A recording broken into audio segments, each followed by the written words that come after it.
भगवान बाबा विश्वकर्मा की एक छोटी सी चर्चा है।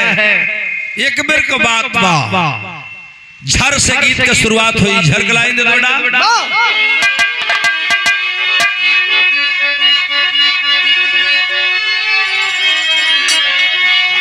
बाबा विश्वकर्मा गुणवान जेके पूजे सकल जहान, चर्चा एक सुनाऊं सृष्टि राचनहार।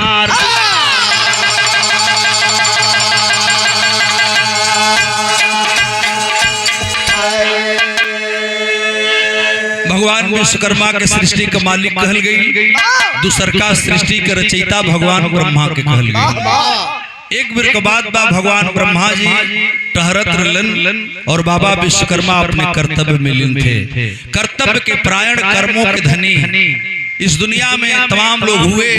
एक तरफ बाबा विश्वकर्मा सृष्टि के मालिक की चर्चा होती है कर्मों पर, और कर्म पर दूसरे किसी व्यक्ति की चर्चा होती हो तो संत गुरु रैदास की चर्चा होती है, जिन्होंने अपने कर्मों पर विश्वास करके और इस दुनिया को कुछ दिया है। तो भगवान विश्वकर्मा वो समय इलन जब धरती पर कुछ न रहल, जल से सृष्टि की उत्पत्ति हुई, जल से जीव की उत्पत्ति हुई, और जब जल से जीव की उत्पत्ति हुई तो मानव से मानव बना, इंसान से इंसान बना, और धरती मनुष्यों से भरती चली गई। और जब पृथ्वी पर प्राणी जीव जंतु निवास करने लगे, वही समय भगवान ब्रह्मा के लड़की भइली, जिन्हें लड़की का नाम रहल विश्वकला। धीरे धीरे विश्वकला भगवान विश्वकर्मा की सुपुत्री बढ़े लगली।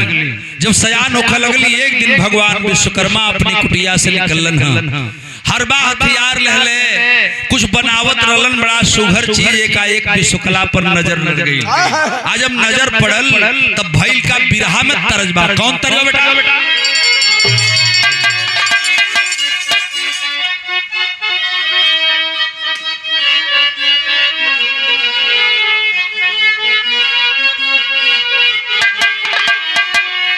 कि सुन कैला बाला मुंह, अरे सुन कैला बाला मुंह हो, सुन कैला रजऊ कचौड़ी गली, सुन कैला बलमु। वही मिर्जापुर की भला मिर्जापुर के कैला गुलजार हो, भला मिर्जापुर के कैला गुलजार हो, कचौड़ी गली सुन कैला बलमु। मिर्जापुर के कैला गुलजार हो, कचौड़ी गली सुन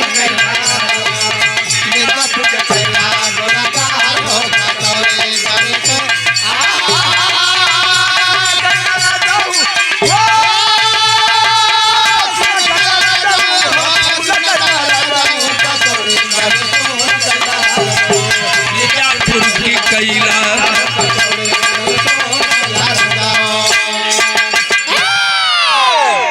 100 रुपए का पुरस्कार आया है बाबा विश्वकर्मा पूजन समिति के कोषाध्यक्ष बड़े भैया केशव विश्वकर्मा जी और माननीय पूर्णवासी विश्वकर्मा जी, दोनों भाइयों की तरफ से ये 100 रुपए का पुरस्कार आया है। नंदौर बहती आप माननीय बड़का भैया पूर्णवासी विश्वकर्मा जी और केशव विश्वकर्मा जी, दोनों भाइयों को सम्मान आए हैं। भैया को बहुत बहुत चरणों में प्रणाम करता हूँ। आज का स्थिति कितना सुघर है हम बतावे चलते का बेटा कि पूजा जा दुनिया,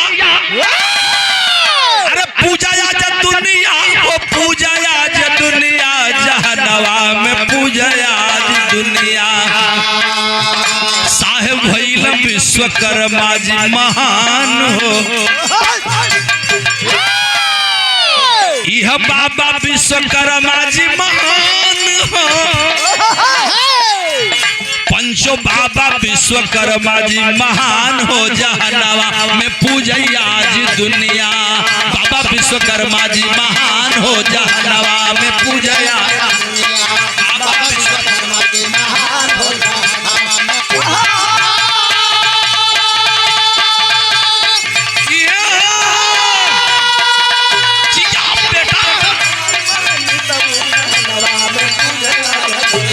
बाबा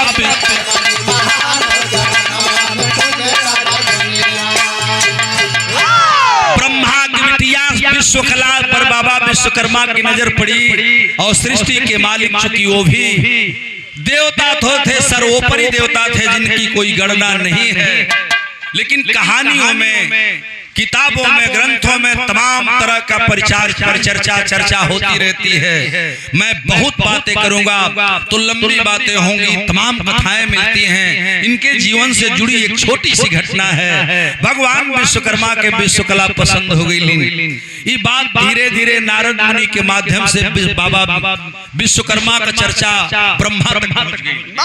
और जब ब्रह्मा जी के पास पहुंचलन नारद जी तो बतौलन कि भगवान विश्वकर्मा सृष्टि के मालिक हैं, विश्वकला बड़ी सुंदर है और काहे न भगवान विश्वकर्मा और विश्वकला का बियाह हो। तो भगवान विश्वकर्मा और विश्वकला का बियाह करब दे नारद जी अगुवाई कैलन और भगवान ब्रह्मा जी अपने बेटी विश्वकला का बियाह बाबा विश्वकर्मा से तय कर दिलन। अब यही जैसे तनी सा दिमाग आप लगाई, बड़ा टेढ़ चीज बा, बड़ी कोझा का चीज हम सुनावे जाते हैं। कबो कबो ये कुछ चीज सुने के मिलेला। भगवान विश्वकर्मा विश्वकला का शादी तो भई जरूर, लेकिन जवन अगुआ रहल मुनि नारद, ऊ नारद कई दिलक खेला। विश्वकला और विश्वकर्मा का बियाह हो गल, अपने महल में लोग खुशी से रहत हुआ। अब इनके चैन ना बा, इनके बिछी काटे लगल। और नारद जी कैलन का एक दिन का घटना बाबा वो भाव दिया गया है अंतरा में। क्या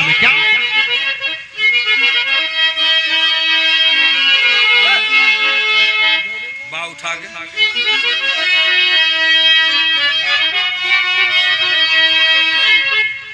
कि विश्वकला से नारद शादी करा देला। एक दिन के बाद बा मंगनैया में लोग रहत हुआ और अपने मकान में रहत हुआ। तो कवि जी भाव दे बात कितना निमन भाव। विश्वकला से विश्वकर्मा सदिया रचाए, खुशी खुशी बीतल बड़ी खुशी से बिताए, जहनवा में पूजया। विश्वकला से विश्वकर्मा सदिया रचाए, खुशी खुशी बीतल कुछ दिन जब बिताए, जहनवा में पूजया। जहनवा में पूजया नारद गईला कला के समानावा, जहनवा में पूजया जे दुनिया। नारद गईला कला के समानावा, जहनवा में पूजया।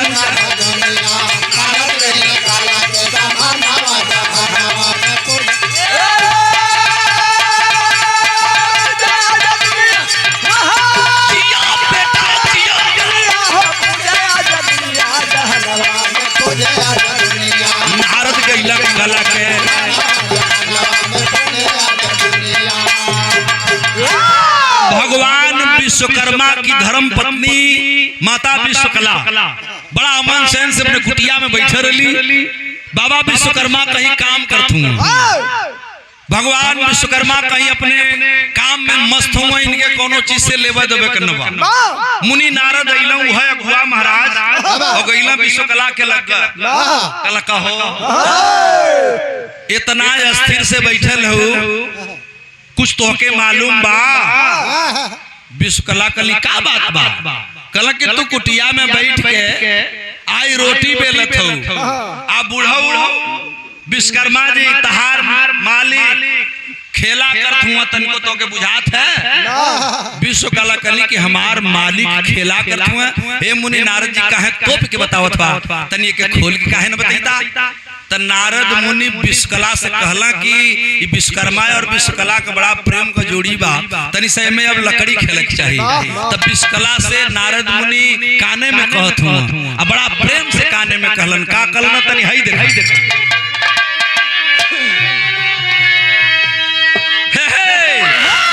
विश्वकला से नारद मुनि, विश्वकला से नारद मुनि चुगली लगाए कि विश्वकर्मा चंद्रमा की नारी पर लुभाए, जहनवा में पूजया।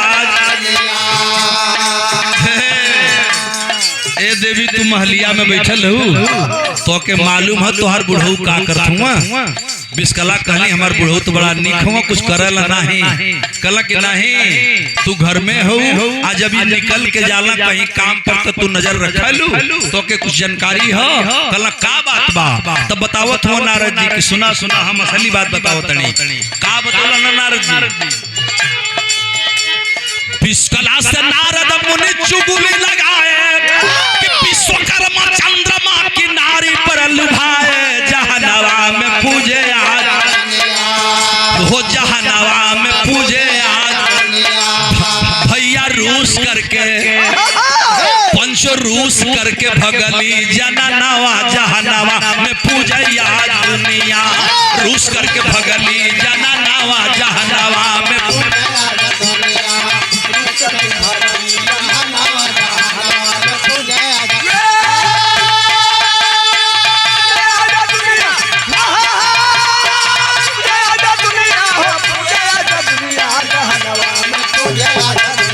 रूस करके भगली। भगवान विश्वकर्मा चंद्रमा की औरत पर मोहित हो गए हैं। तू बैठ के घर में खाली रोटी पेवा, रोटी बनावा तो से दुनियादारी से का मतलब बा? इन्हें ले आके तो के घर में रख ले हुआ, अपने चंद्रमा की मेहरारू से जाके टाका भिड़ावत हुआ। ए पंचो जब इतनी बात विश्वकला सुनली तो मेहरारू का जात बड़ी शंका वाली होली। आज भी राम मोहन अब तुहार बार कहलना चाहते हैं ना तो अबे खोल दे बतिया खोलल ना चाहते तो पहले में समझला मेहरारू बड़ी शंका वाली होली। राम मोहन का मेहरारू एक दिन हरिंदरे पर शंका करते हैं। अब हम वो बात के खोलल ना चाहते लेकिन बतिया बढ़त जात बात अब बात ना रोका। भगवान विश्वकर्मा के विषय में बतौला ना कि चंद्रमा के नारी पर मोहित हो गया ना, आगे सोचली ना पीछे मेहरारू कल्लत ए हरिंदर लुगरी गठरी उठौली आ लुगरी गठरी उठा के काखी तर दाब करके और विश्वकला अपन घर छोड़ देली, मकान से निकल गईली। जबले भगवान विश्वकर्मा साझी ले घर आवा तौले वो इतना दूर चल गईली कि कहीं उनका अता पता ना बा, कौने खुहा में लुका गईली। आप पढ़े लिखे साथी बैठे हैं, भगवान विश्वकर्मा से जुड़े साथी बैठे हैं। तमाम खुहाओं में, कंदराओं में, तमाम पहाड़ों पर, पर्वतों पर बाबा विश्वकर्मा ने भजन किया, उपदेश दिया है। उसका एक कारण मैं बताने जा रहा हूँ। विश्वकला जब घर से निकलिन तो कौने खोहा में चल गईलिन ई बाबा विश्वकर्मा के पता नहीं खे। साझी कहलन पंचो कमंडल धैलन हाँ, प्रेम से अपनी मेहरारू के खोजे लगलन, कहीं पत्नी के पता न बा। जब विश्वकला के ना पोलन तो बाबा विश्वकर्मा बड़ा हैरान हो गईलन।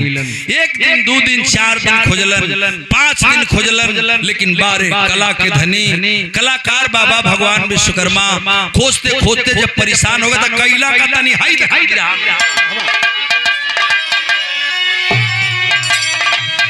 100 रुपए का पुरस्कार प्राइमरी हेल्थ केयर सेंटर लौआ साथ, प्राइमरी हेल्थ केयर सेंटर लौआ साथ हमारे बड़के भैया हैं माननीय अरविंद कुमार शर्मा जी। ये सादर 100 रुपए का सम्मान हमारी कमेटी को सम्मान पूर्वक दिए। भैया को बाबा विश्वकर्मा जीवन में तरक्की दे। बाबा विश्वकर्मा अपनी मेहरारू विश्वकला के खोजत हो तनी सुनब हमरे बिरहा पर। हमारे छोटे भाई बिरहा के बड़े सुंदर गायक राम और पाल नवीन जी भी यहाँ आए हैं। मैं चाहूंगा कि भाई आप भी इधर मंच की तरफ आ जाएं और जब तक ये गीत होता तो कुर्सी पर बैठ सकला, कोनो दिक्कत न है, प्रेम से बैठिए, आपका स्वागत है। भाई जितेंद्र ने इनको भी बुलाया था, साथियों को जिनको बुलाया है सारे साथी मौजूद हैं। हमारी तनी सा बिरहा सुनिए, हम बतौने कि कबो कबो कुछ चीज गावे के मौका मिलेला। भगवान विश्वकर्मा परेशान हो गए पंचो, विश्वकला के खोजत हैरान हो गए। जब विश्वकला कहीं न मिलनी तो वो इतना प्यार करें विश्वकला से, इतना प्यार करें कि उनकी बिना एक पल रहला न जा। चिंतित हो गए भगवान विश्वकर्मा, तो कला के माहिर विश्वकर्मा जी एक काम कैला, एगो फोटो विश्वकला के अपने सामने रख दिला। विमलेश और फोटो रख करके भगवान विश्वकर्मा छिन्नी हथौड़ी लेके बैठ गए। मंगौला संगमरमर का पत्थर, दुनिया का सबसे बड़का पत्थर मंगाए के भगवान विश्वकर्मा बैठ गए, अपने पत्नी को याद करने लगे। अखिया मून के उनका चेहरवा खाली जपा, जैसन विश्वकला रहली वैसने के काम कर देला। का कहला तनी ए बाबू कि खोजता विश्वकर्मा हार गईला, पत्थर का मूर्ति एक तैयार कैला, जहनवा में पूजया।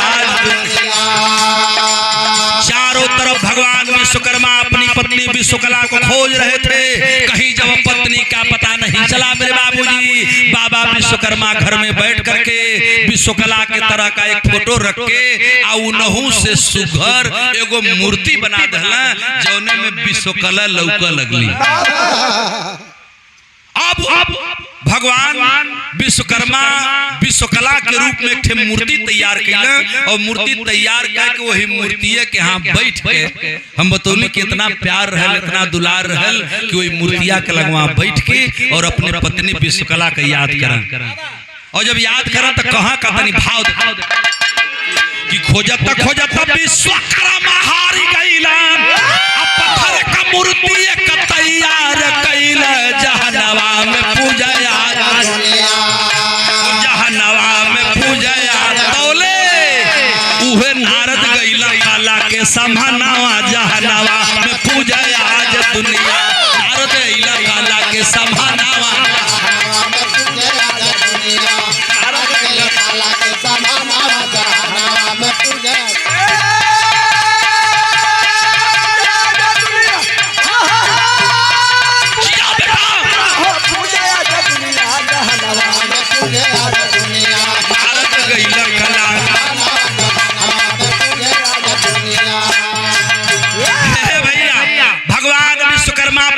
मूर्ति बनौला, इतना सुंदर बनौला कि वो विश्वकला से भी सुंदर रही। जे मूर्तिया के देखा तो वो यह समझा कि विश्वकला घरवा में दुआरिया पर खड़ी है, ओके पहिराए ओढ़ाए के राम टीका फन्ना काजर बुन्ना कह के परिहाए ओढ़ाए के पूरा एक हाथ का घुघुट काट देला। अब मूर्ति वही चौकट के बगल में दुआरी पर खड़िया के भगवान विश्वकर्मा जब कामे पर निकला तो वही मूर्तिया के लगवा बैठ करके एक बार निहार ले, देख ले, प्यार कर ले, चुम ले, चाट ले, तो भगवान विश्वकर्मा निकला। बतावल गल कि मूर्ति पत्थर का जब बना के तैयार किया तो अब नारद से ना रहा, कहला कि हम चुगली लगौली तो विश्वकला तो भाग गई, लेकिन ये बूढ़ा भगवान विश्वकर्मा वहू से सुघर घरवा में मेहरारू रख ले हुआ। अब तो नारद जी के फिर मौका मिल गई। ये पंचो सोचे लगला कि अब काम करे के पड़ी, तो नारद जी तो जनता रहला कि विश्वकला लुकाइल कहाँ है, तो जौने खोहा में विश्वकला लुकायल रही वही जब भगवान नारद गईला, कहला का हो ए मलकिन, तू आके घरवा में घुसरल हो, एक खोहा में फुटाल हो, अब बुढ़ऊ चवन्नी काटत हुआ, घरवा चानी काटत हुआ। विश्वकला सुनली कहली का बात है, नारद जी कहला बतावत है बिरहा का तरल बदल गई, बढ़ जाओ।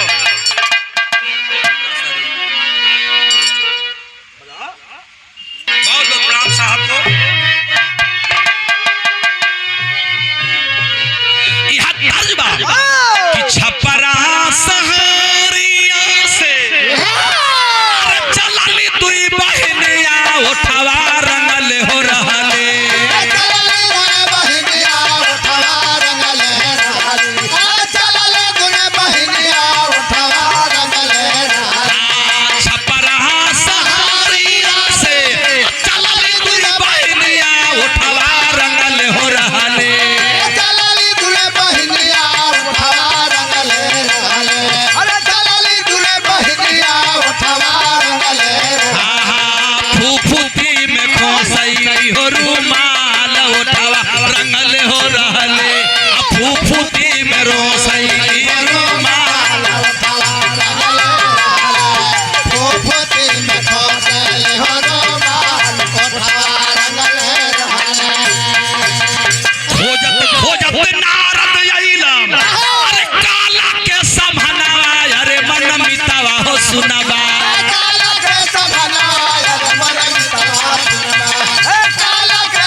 सुंदर नार अरे तवा हो सुनवा लाए भगवन तोहारा तोह से सुंदर कर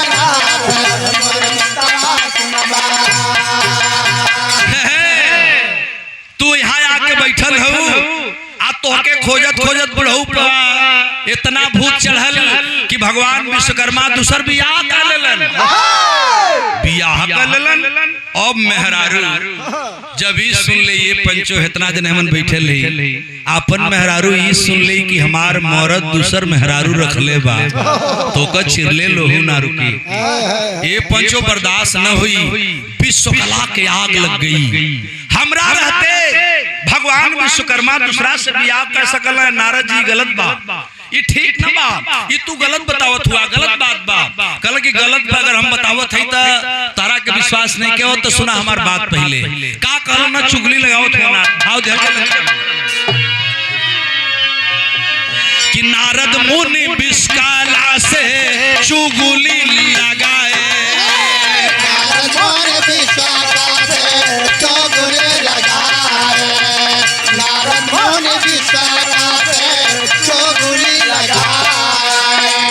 विश्वकर्मा तो हसे सुंदर नारी ले आए विश्वकर्मा तो हसे सुंदर नारी ले आए विश्वकर्मा तो हसे सुंदर नारी ले आए तने सुनते आग लग गई पंचो आज जब आग लगल आईली विश्वकला तुरते तुरती के समहनावा अरे मरमितावा हो सुनवा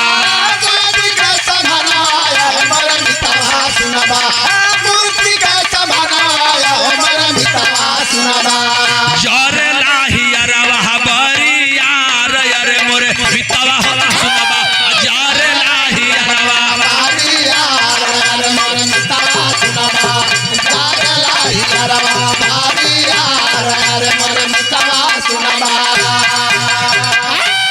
विश्वकला से बर्दाश्त नहीं हुआ विश्वकला दौड़ करके आती है आया करके धोके मरली भगवान विश्वकर्मा कहीं काम करे गई रहलन और कहीं काम में लीन हुआ घरवा में वही गेटवा के ठीक कुछ दूरिया पर जब पैठे वाली दुआर रहल वही जो मूर्तिया खड़ी है और घुघट काट करके मूर्ति के सरियौले हुआ ये कई बार धक्का मरली दुआरिया खुल गई आज जब दुआरिया खुल गई तब विश्वकला अंदर गईली जब अंदर गईली तो कहला यह सौतिनिया रोक रोक रोक तो ही के ले आके रख ले बा बुढ़वा अब हम बुढ़ो के बताई तोरो के बताई ये पंचो मेहरारून के आदत है अब वो बर्दाश्त कैसे करे एक एक ठे बात एक ठे गारी घिनन घिनन खड़ा होके दूरे से देत बाड़ी कि मने इहो कुछ गरियावे लेकिन वो विश्वकला गरियावत रह गई बोलत रह गई वो पत्थर के मूर्ति न हिल न डुल न कुछ बोल न चाल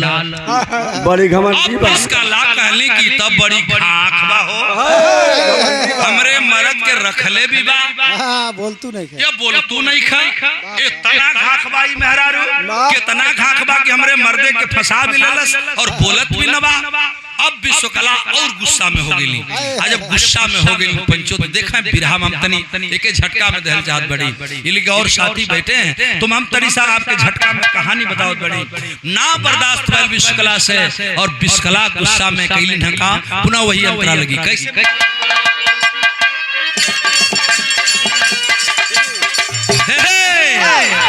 पत्थर का मूर्ति रहली एक जगह ठार हो पत्थर का मूर्ति रहली एक जगह ठार पत्थर का मूर्ति रहली एक जगह ठार देख विश्वकला कैली मन में विचार हो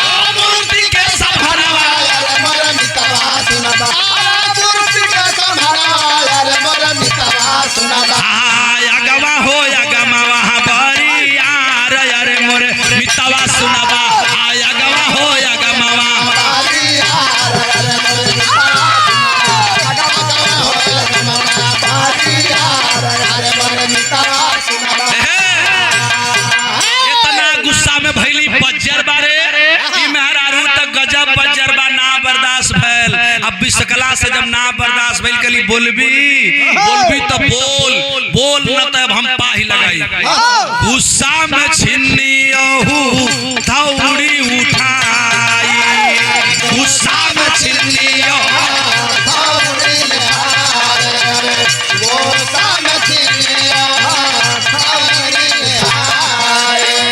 उठा ले विश्वकला हथियार भगवा विश्वकर्मा के एगो बड़ी अरकी छिन्नी उठौली राम भवन उ बड़की छिन्नी आ मजा के बड़का हथौड़ा कलई बोलत न बा इतना खखुआर बा ये छिनरी के इतना हिम्मत कि हमरे घर में घुस के रहत भी बा हमरा मर्द के आवाज भी ले बा आई बोलतो न बा त छिन्नी हथौड़ी उठौली आ वही घरवा में भगवा विश्वकर्मा बाहर हूं छिन्नी हथौड़ी उठाए करके एक ठे काम कह देली करिश्मा कैसन होगल तनी हाई देखाई कि गुस्सा में छिन्नी हथौड़ी उठाए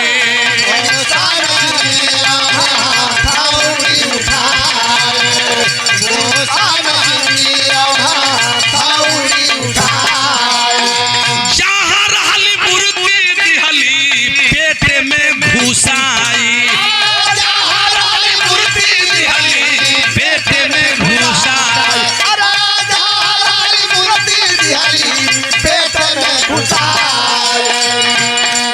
मुर्गी के पेटावा के फारली माया नवा अरे मन मितावा हो सुनाबा फारली माया नवा मन मितावा सुनाबा फारली माया नवा मन मितावा सुनाबा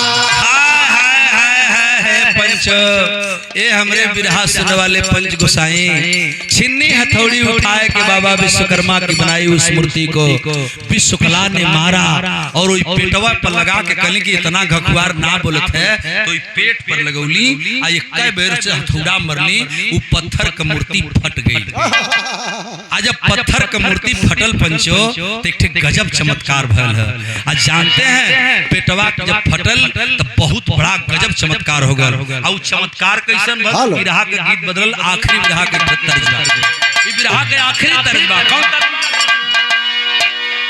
तनी सौर बढ़ जाओ बता दो के कौन तर्जमा जानत बाबू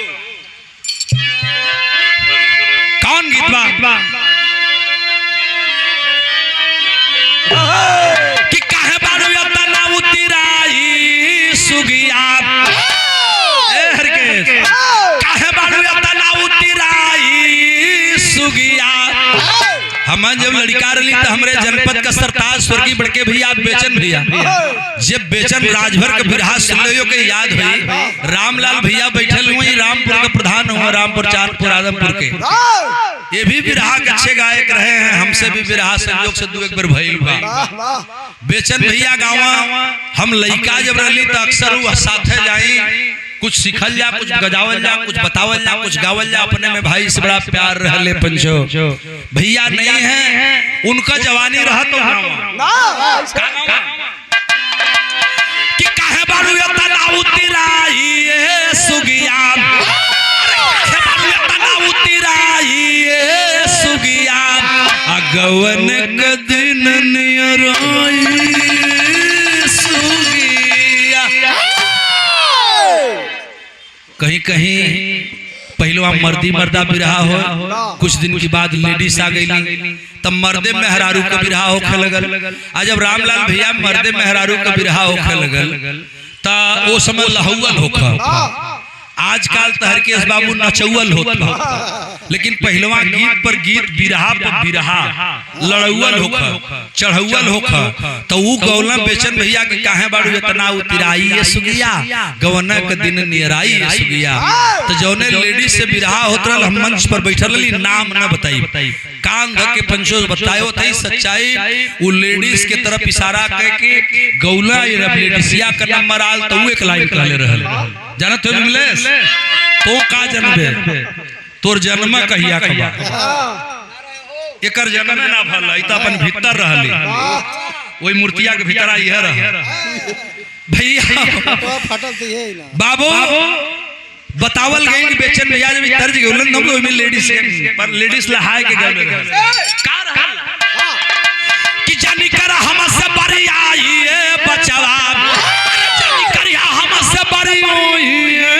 बचावा अच्छा पैसन दे बा मुहावा बाहिए बेचन भैया हमसे कहना का हो आचार्य इतना लहा दला हमके बचावा कहती आई घोड़ी नी 3 दिन का लड़की है आ कहते कि चापक त मुहवा बाय देबा अब हम का करी तो हमहू कहले कि बड़ा डुप्लीकेट तिप्लीकेट चटलीकेट पटलीकेट छटलीकेट गावेला अब गावत तू जाना तोहर काम जाने लहावा तू तब बेचन भैया सचमुच जब खड़ा भइल त एक लाइन ऊ जवाब देले रहले ये सादर सम्मान रामलाल राजभर ग्राम सभा प्रधान बाऊ रामपुर चांदपुर और आदमपुर रसूलपुर चौधरीपुर बहुत बड़ ग्राम सभा है। छोटू यादव जी तो ऐसा गांव हो कि खाली ही गांव अगर एक बार रोड दे दिलस तो समझ ला वो आदमी जिला पंचायत हो गई।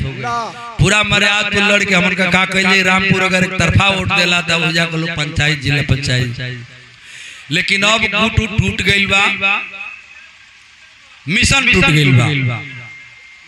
वो मिथ्या और भ्रम को तोड़ करके अशोक लोहिया जी यहाँ बैठे हैं, मिसाल हैं। ये भाई जीत करके आए हैं और आपने एक मिसाल के रूप में काम किया है जो आपने मिथ्या को तोड़ा है। मैं आपको बात बता रहा था बेचन भैया लहावा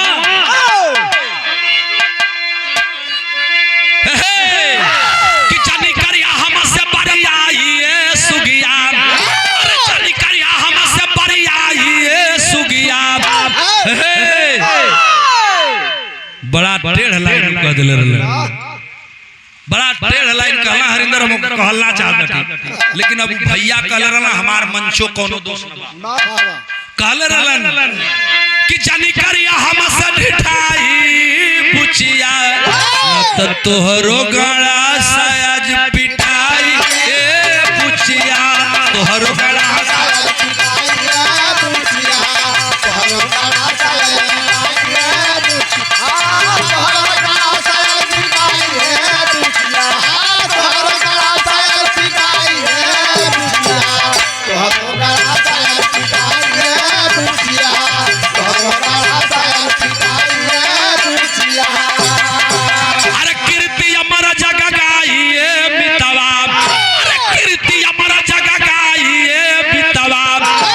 विश्वकर्मा जी पूजाइए मितावा बाबा विश्वकर्मा जी बाबा विश्वकर्मा जी पूजाइए बाबा विश्वकर्मा जी पूजाइए बाबा विश्वकर्मा जी पूजाइए बाबा विश्वकर्मा जी पूजाइए बाबा विश्वकर्मा जी पूजाइए। ए पंचो बेटावा के फार निकलल सुंदर एक कुमारिया, फार निकलल सुंदर एक कुमारिया,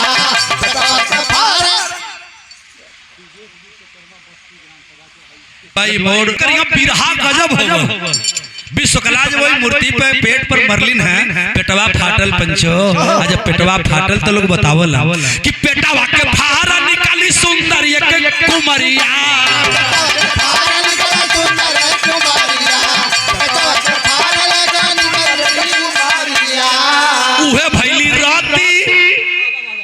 बाबा विश्वकर्मा की 2 लड़की। अब यही जरा सा मेरी बात को समझ लें। एक लड़की का नाम संज्ञा और दूसरे लड़की का नाम रति। लेकिन संज्ञा लड़की तो विश्वकला से हुई थी आ दूसर की लड़की जो पत्थर की मूर्ति से जो ने खुद भगवान बाबा विश्वकर्मा बनोले हुए। नारद जी कहला पर जब मूर्ति फटल विश्वकला फरलिन है तो में से लड़की निकलल, वही लड़की का नाम का पड़ रहल जानत है आप लोग कि वह भैली राती कन्या जानले नगरिया, वह भैली राती कन्या जानले नगरिया, वह भैली राती कन्या जानले नगरिया। अरे जेकर कामदेव से अशोक बाबू जेकर कामदेव से भइल रहल सगाई मितावा बाबा विश्वकर्मा जी पूजाइए मितावा विश्वकर्मा जी पूजाइए मितावा बाबा विश्वकर्मा जी पूजाइए बाबा विश्वकर्मा जी पूजाइए बाबा विश्वकर्मा जी पूजाइए मितावा बाबा विश्वकर्मा जी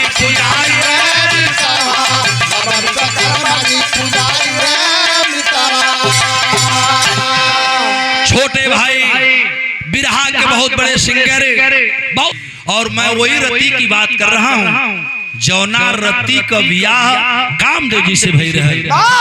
भगवान विश्वकर्मा की दूसरी पुत्री रति का सगाई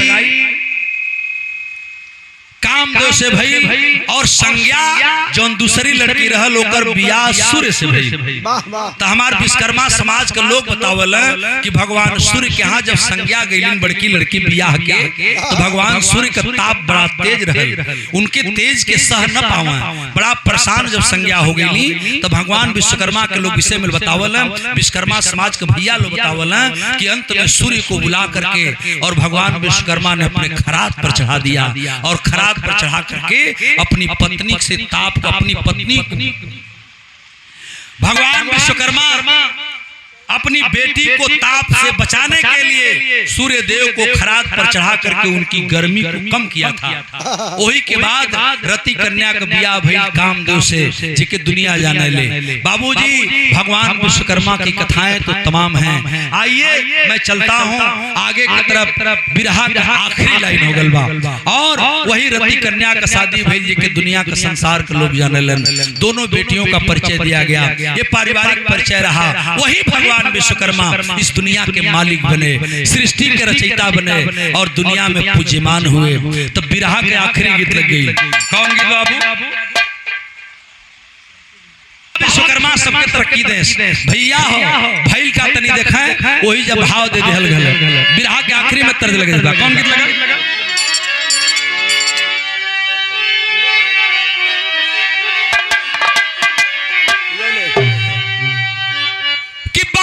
विश्वकर्मा के कीर्ति गवाई दुनिया का लग रही है। बाबू जवल सूर्य चांद रही है होई है पुजारी हो जवल सूर्य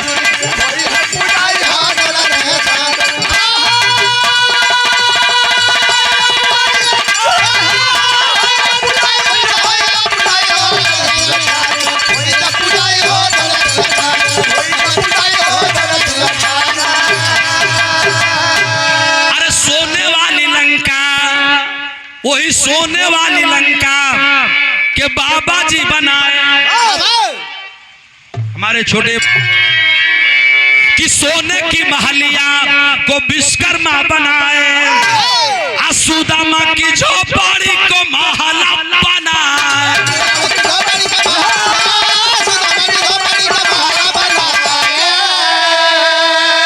सोने वाली लंका जोना के हनुमत जरा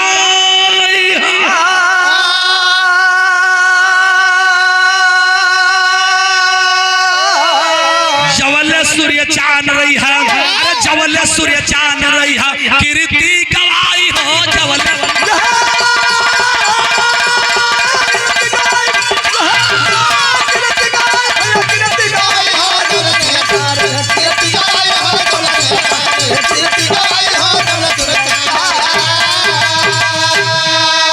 एक एक अस्त्र शस्त्र कैला तैयार है। मैं ज्यादा क्या बताऊं, आज दुनिया में सृष्टि पर जब जब जौना चीज की जरूरत पड़ल तब तब तवन चीज भगवान बाबा विश्वकर्मा बना के दिए।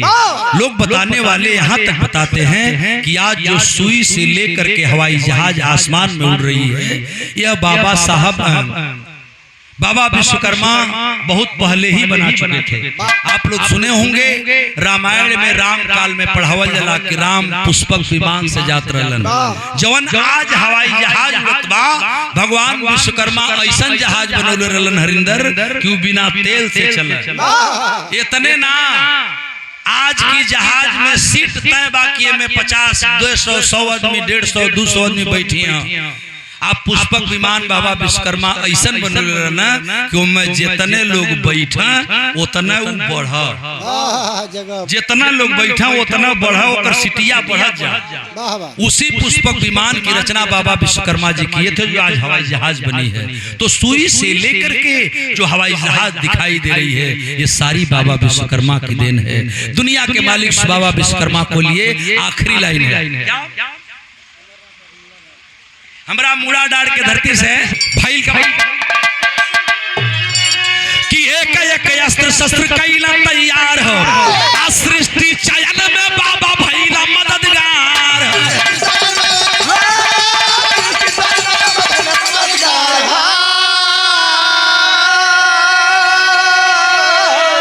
सृष्टि पर जिस चीज की जरूरत पड़ी बाबा भगवान विश्वकर्मा ने दिया, इसीलिए बाबा विश्वकर्मा को सृष्टि का रचयिता भी कहा जाता है। इसलिए कि सृष्टि रचने में सारी चीज की आवश्यकता जब बनल, उस चीज की आवश्यकता पूरा करे वाला एक देवता भइला धरती पर उरल बाबा विश्वकर्मा। तो आखिरी लाइन कि आचार्य गौरी शंकर